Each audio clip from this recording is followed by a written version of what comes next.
In summer, dried-up river valleys offered easy invasion routes for horsemen bent on sacking the rich Chinese towns of the plains. And this is why these passes were heavily fortified, even though they had let the rest of the Great Wall fall into ruins. A Mongol army of 100,000 warriors invaded China through this pass north of the capital, Beijing. It is still the main highway where the train and motorway to Beijing pass through the mountains. Genghis Khan halted here, in front of the north gate of the Jiyongguan fortress.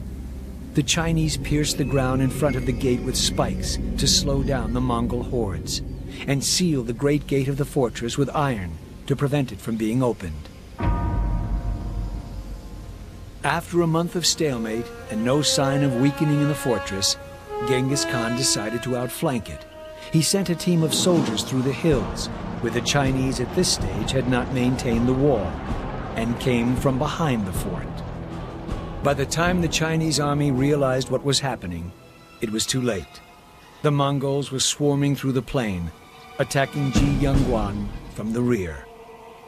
They destroyed the north gate and opened the way to the main army. Foreigners and barbarians now ruled China. It was a bitter lesson that the Chinese would never forget. The successor to Genghis Khan was Kublai Khan, who ruled the largest empire the world has ever known, running from China to the very borders of Europe.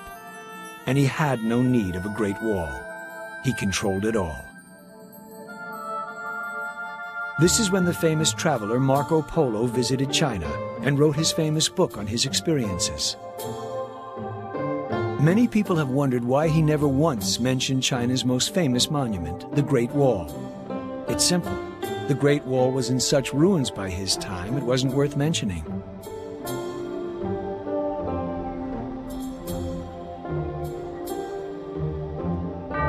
Despite his power, Kublai Khan wasn't going to last.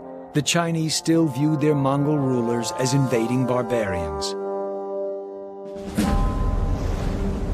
Devastating floods in the Yellow River triggered a popular revolt against the hated foreign rulers, and the Mongols were overthrown.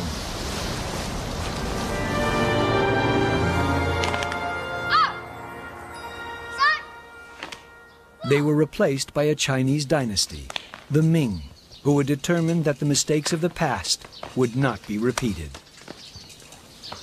These are the descendants of the men who built the wall for the Ming and chased the Mongols out of China.